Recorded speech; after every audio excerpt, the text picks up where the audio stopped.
Assalamualaikum warahmatullahi wabarakatuh. Perkenalkan nama saya Rehanatu Aisyah, BP 10853014, akan mempresentasikan sidang skripsi yang telah saya buat tentang tantangan Bank Dunia dalam menanggulangi isu kemiskinan di Jakarta pada tahun 2010 hingga 2020. Baiklah, latar belakang. Itu poverty atau kemiskinan menjadi suatu permasalahan yang penonton global yang sulit untuk diatasi dan masih terjadi hingga saat ini. Nah, secara global, pada awal tahun 2022 masih terdapat 700 juta orang yang termasuk masyarakat yang miskin.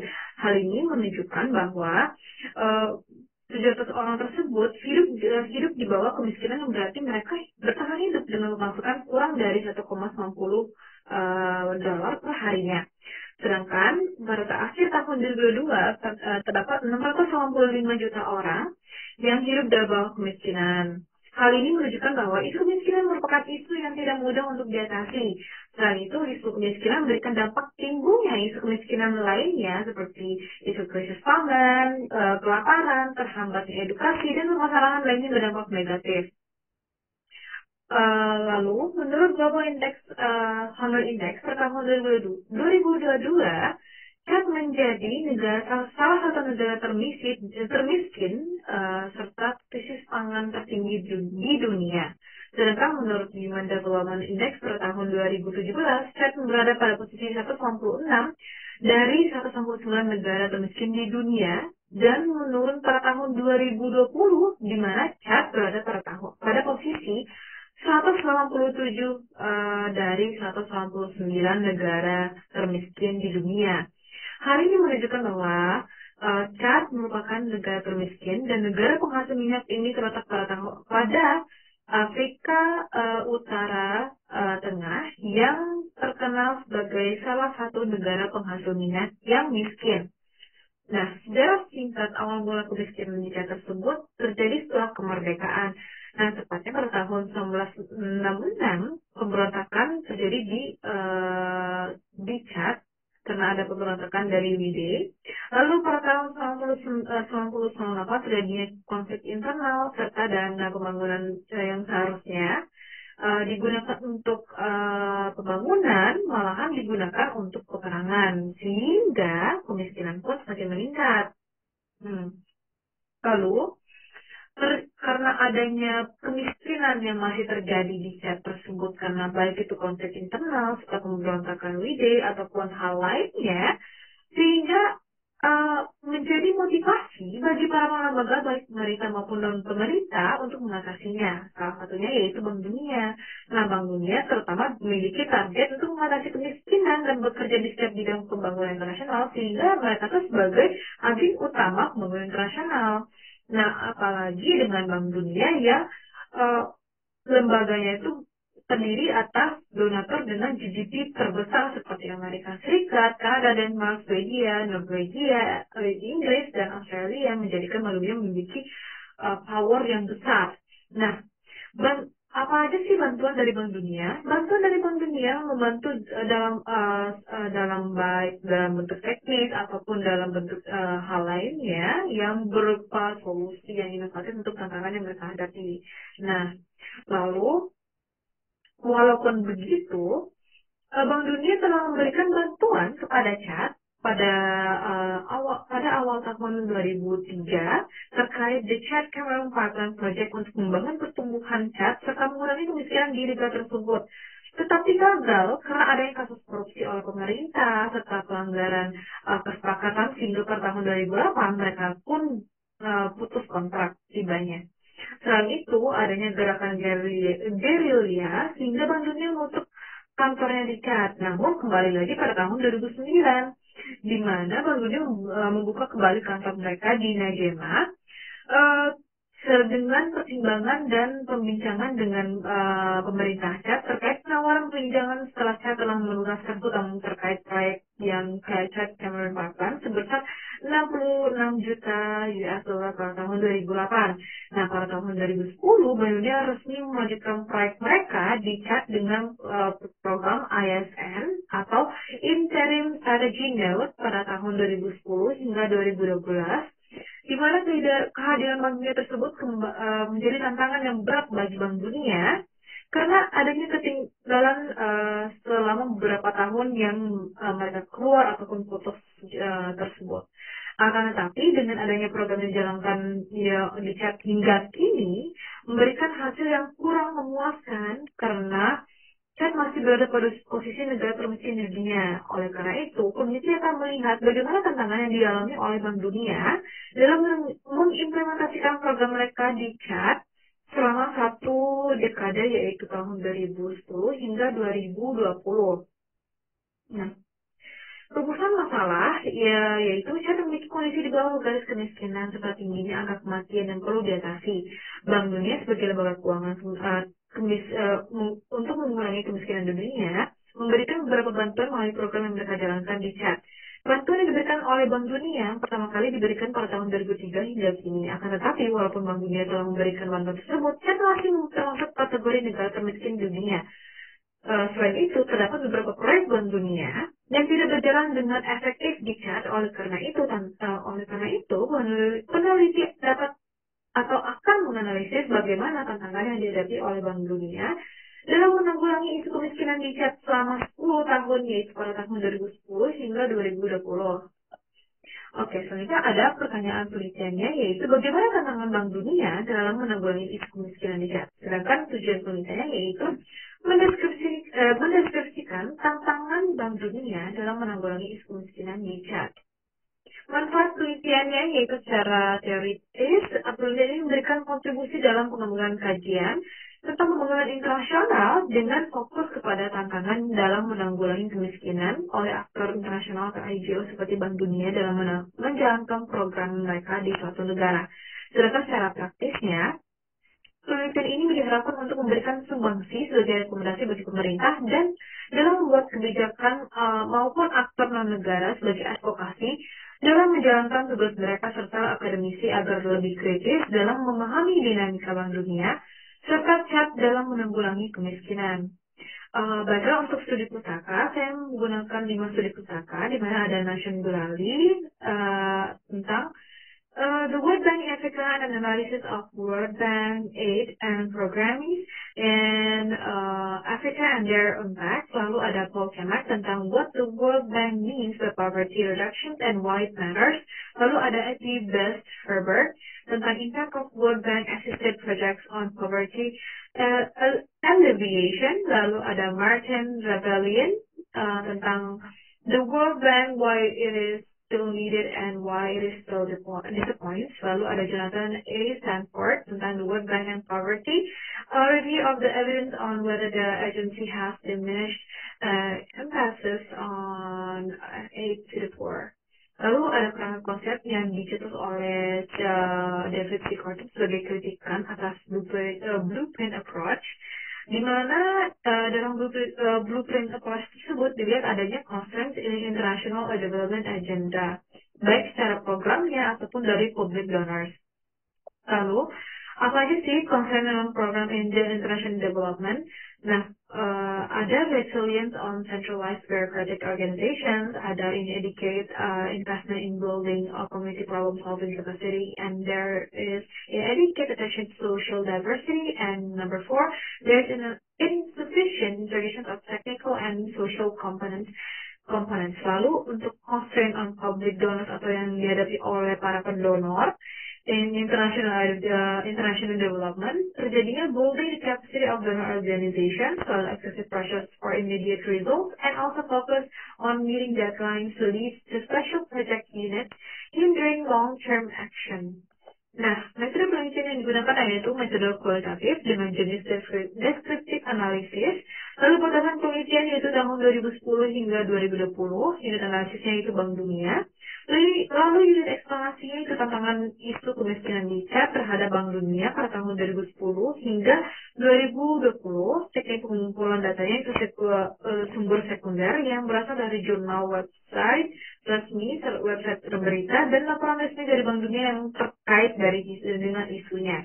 Lalu teknik analisis data yaitu deduksi data, penyajian data, dan kesimpulan. Lalu sistematika penulisan.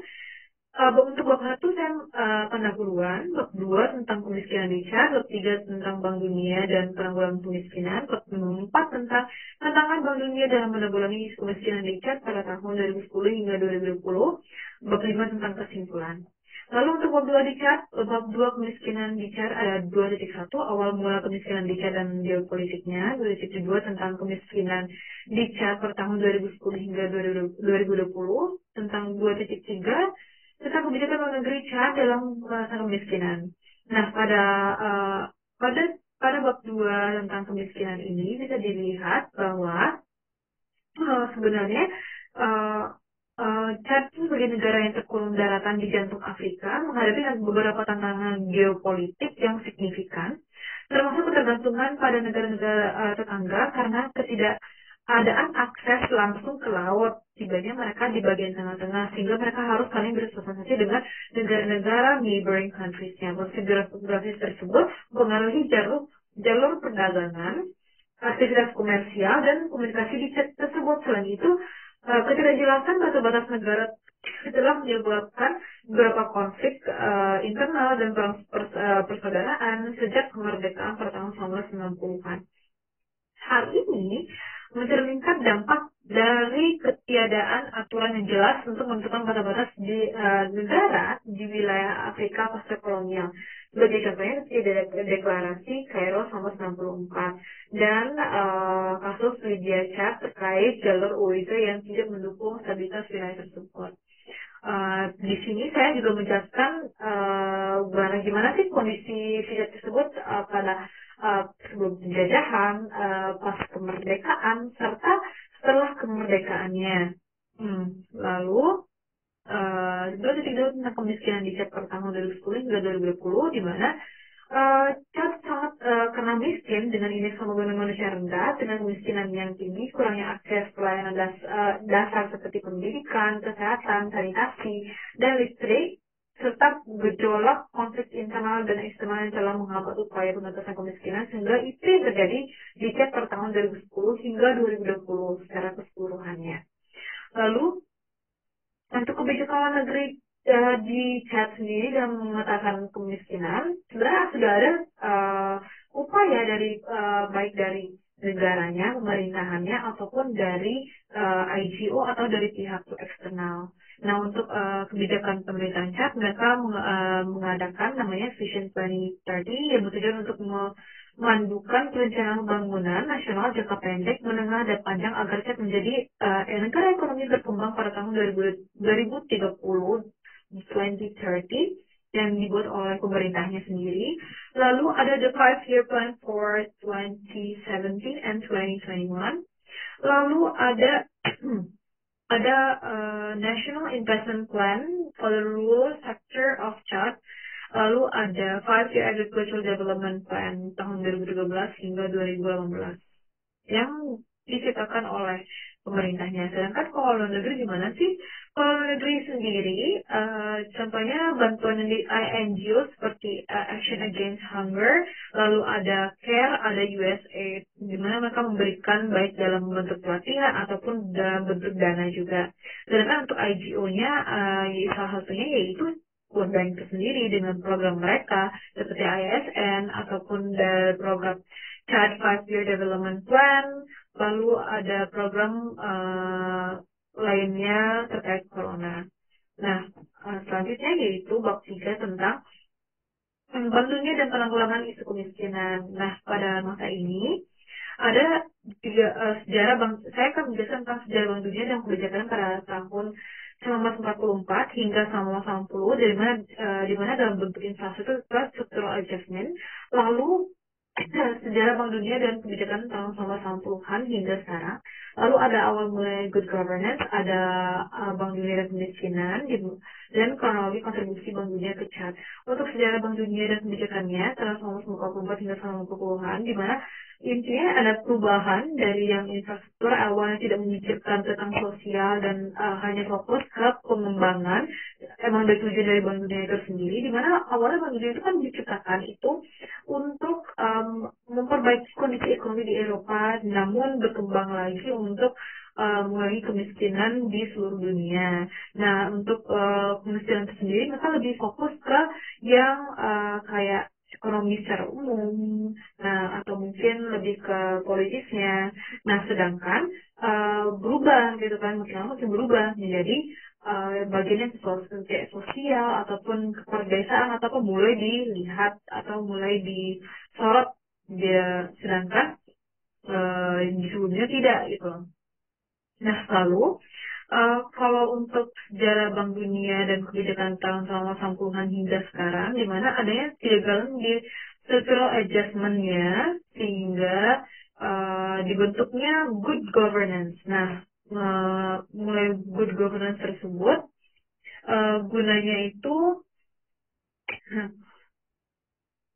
guna-gunanya sebagai upaya untuk menjelaskan kegagalan penyesuaian atau the failure of structural adjustment di negara berkembang. Mereka menganggap bahwa lembaga negara yang buruk menjadi penghambat efisiensi pasar dan bahwa liberalisasi pasar bukanlah penyebab utama kegagalan, melainkan it's just a bad coverage. Padahal tidak, ada hal faktor lainnya gitu loh untuk mencapai good governance ini. Nah, untuk Bank Dunia Kemiskinan, di mana Bank Dunia sendiri untuk kemiskinannya membantu dalam bentuk IDA atau International Development Association, nah ataupun dalam bentuk seperti poverty reduction strategy papers instead of structural adjustment. Nah, untuk kronologi bahwa kontribusi Bank Dunia dipecah itu tahun 2003 dimulainya masuk melalui proyek Bank Dunia dengan CHAD terkait the CHAD Cameron Pipeline. Namun gagal tahun 2008 itu mulai di stop. Nah, balik lagi tahun 2010 itu sudah mulai proyek baru lagi yaitu yang ISN atau yang interim strategi notes kalau nggak salah. Lalu pada tahun 2015 baru dimunculnya namanya CPF. Nah, baiklah, selanjutnya bab 4 kedatangan Bank Dunia dalam menanggulangi kemiskinan di CHAD pada tahun 2010 hingga 2020.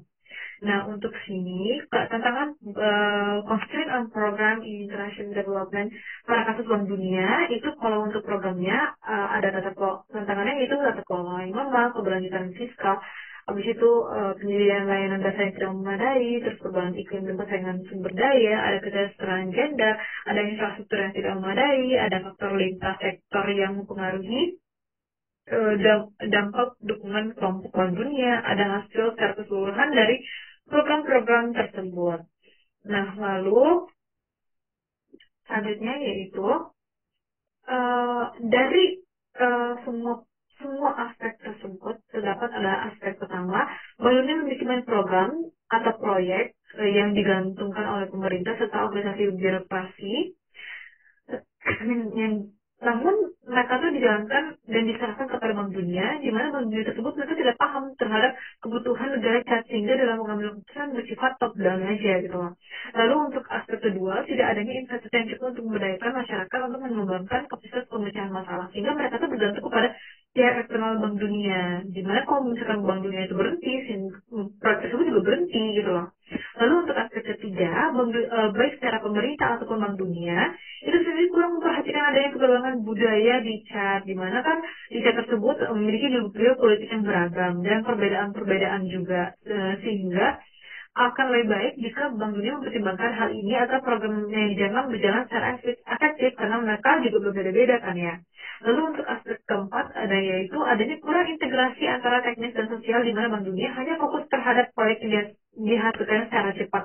Sedangkan mereka tidak mempertimbangkan bagaimana bantuan yang mereka berikan kepada dan bagaimana dampak dari mereka bantuan tersebut kepada CHAD gitu kan. Contohnya seperti sektor medis di mana mereka menyediakan banyak pelayanan, banyak obat dan infrastruktur lainnya, tetapi tidak terlalu digunakan oleh CHAD karena adanya strata sosial di mana hanya orang yang kaya aja yang mampu menikmati layanan tersebut, sedangkan yang miskin balik ke herbal. Hal itu berdampak kepada sosial di mana adanya kesenjangan sosial juga gitu loh. Selain itu, contoh lainnya yaitu korupsi di mana bantuan yang diberikan oleh Bank Dunia belum tentu memberikan manfaat selain memperkaya pihak si elit ini. Oke. Selanjutnya yaitu constraint on public donor di mana gimana sih apa yang dirasakan oleh para pendonor. Nah, untuk pendonor sendiri ada building the capacity of donor organization atau membangun kapasitas organisasi donor. Di mana banyaknya rancangan proyek yang dibentuk tapi belum tentu kan sesuai dengan dibutuhkan oleh masyarakat di Chad. Lalu ada pemerintah Chad yang tidak menunjukkan keinginan secara politis untuk menanggulangi kemiskinan dan itu hanya alibi saja. Lalu ada Bank Dunia telah memberikan berbagai bantuan dan program di Chad, tetapi belum sepenuhnya berjalan lancar karena pemerintahnya serta situasi di Chad itu sendiri serta kinerja Bank Dunia yang pusing dengan situasi di Chad. Lalu yang kedua, excessive pressure for immediate results atau tekanan yang berlebihan untuk menghasilkannya untuk hasil yang cepat atau instan, di mana pada akhir dari program Bank Dunia terlihat bahwa masih adanya kegagalan target di mana mereka tuh menjalankan 49 proyek, tapi hanya 13 yang dijalankan dari 49 proyek yang mereka rancang gitu. Lalu tindakan Bank Dunia yang masih belum membantu chat secara maksimal karena limitnya waktu proses atau waktu pelaksanaan program atau singkatnya ya, singkat waktu. Lalu ketiga, fokus on meeting deadlines leads to special project units, hindering long-term actions di mana proyek-proyek pembangunan yang mayoritas harus memenuhi jadwal pencairan dana dan menunjukkan hasil yang terlihat sehingga hasil jangka pendek ini tidak mempertimbangkan kebutuhan akan masyarakat dalam jangka panjang. Lalu mereka juga memiliki unit-unit yang kayak unit-unit lainnya, anak-anak unit sehingga kebanyakan lebih ke administrasinya yang diperlama, sedangkan untuk pelaksanaannya itu lama tuh gara administrasi tersebut gitu. Selanjutnya ada mengabaikan pentingnya kontribusi kalangan masyarakat dan lembaga setempat yang lebih paham terhadap situasi di chat itu sendiri.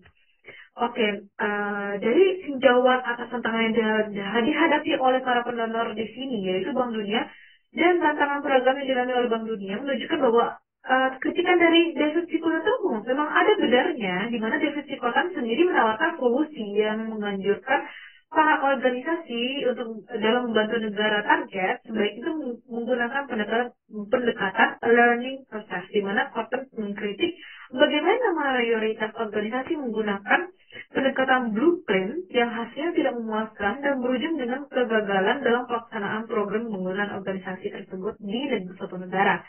Salah satunya yang menggunakan blueprint adalah World Bank itu sendiri. Nah, kesimpulannya adalah program pembangunan Bank Dunia di Chad selama tahun 2010 hingga 2020 menghadapi sejumlah tantangan, termasuk kendala dalam implementasi proyek, kurangnya koordinasi dengan pemerintah Chad, sehingga masalah struktural dalam negara tersebut dan kurangnya keberlanjutan jangka panjang.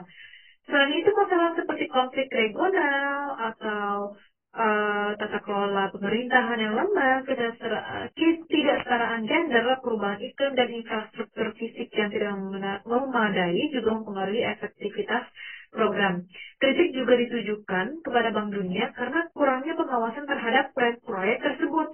Oleh karena itu diperlukannya pendekatan pembangunan yang lebih fleksibel, berkelanjutan, dan berorientasi pada pembelajaran seperti yang diusulkan oleh David C. Corton ini, yang mengakui pentingnya mengadaptasi strategi pembangunan sesuai dengan konteks lokal dan melibatkan masyarakat tempat secara aktif dalam proses pembangunan. Penelitian ini membahas terkait implementasi program Bank Dunia terkait kemiskinan selama satu dekade, yaitu tahun 2010 hingga 2020. Penelitian ini juga diharapkan menjadi referensi untuk peneliti selanjutnya terkait Bank Dunia, terutama di negara dunia ketiga. Nyatanya penelitian masih jauh dari sempurna ya, oleh karena itu beberapa saran bagi peneliti selanjutnya yaitu pahami lagi terkait sistem di Bank Dunia. Selain itu, peneliti berharap agar penelitian selanjutnya untuk menggunakan sudut pandang yang berbeda dengan teori yang berbeda juga sesuai dengan perkembangan program Bank Dunia nantinya. Sekian dari saya. Um, terima kasih.